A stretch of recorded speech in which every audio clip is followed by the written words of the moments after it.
ƙasar Faransa ku hutar da kanku ku huta.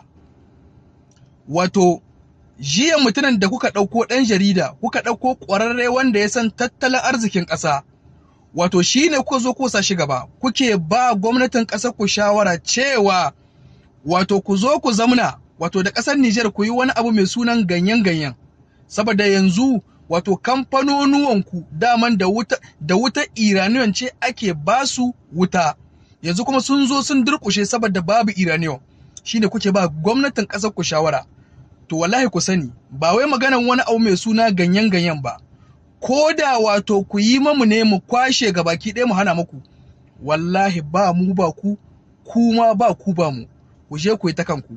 Abinda kuka mamu inconsolable ne. Kuma vous n'avez rien vu encore. Vous allez lui patienter sur le temps qui vous répondra. Wannan ita ce magana ta gaskiya. Ku je ku yi ta kanku. Da wannan muke ba gwamnatin mu shawarar cewa Yahuda wannan 'yan ƙasar Faransa ba su bar mu ba, suna nan ta kowace irin hanya suna nan suna ƙulla mana makirci. To wallahi Allah ya yi ku. Da wannan muke ba gwamnatin mu shawarar cewa ku yi abin da Allah ya ce ku huta. Allah yana magana da wahayi, yana gaya maka abin da baka sani bane. Kamar zaka shiga cikin kwanan nan a ce ma ga bala'i na wurin kakka shiga. Kaga a matsayinka na mai hankali ba za ka shiga ba.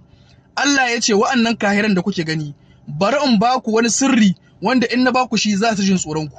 Haka Allah ya ba mu wannan sirrin a arha kyauta.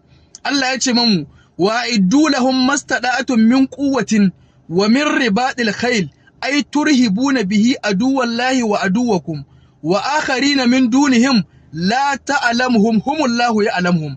Allah ya ce wa'annan kahiran duk mu'jiza ta annabi, duk mu'jiza ta annabi, duk karamar da Allah ya ba sahabbai, amma Allah yake jan kunnan annabinsa cewa wa'annan kahiran ku yi masu tanadi na abin da kuka samu kuma na ƙarfin tsiya.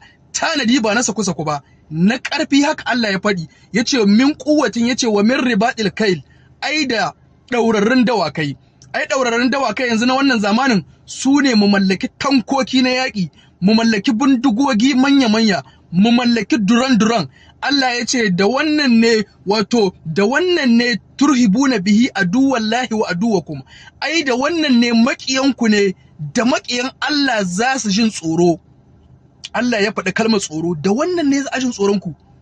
Ai Allah ya ce wa akarina min dunihim ai la ta'lamuhum ai humullahu ya'lamuhum.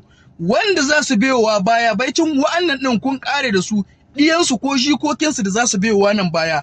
Allah ya ce kuma ku ba ku san su ba, ya ce kuma dai da wannan ne za su jin tsoron ku. Yani yanzu Allah ya bamu wannan garaɓasa kyauta mu koma muna wargi da ita. To shawarar da nake baiwa gwamnati cewa shawara na cewa su mallaki manyan makamai saboda wa'annan maciyatan, saboda mutanen nan ba su bar mu ba.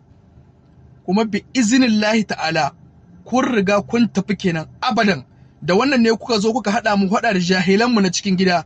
Duk mutumin da kaga ya zo yana kara Faransa, ka dubi kwakwalwar shi, ya imma a hankali in yana magana za a gane wawa ne bai da hankali, ya imma in ka gane shi ko a yanayin jiki za ka gane cewa ba mutum bane kamili.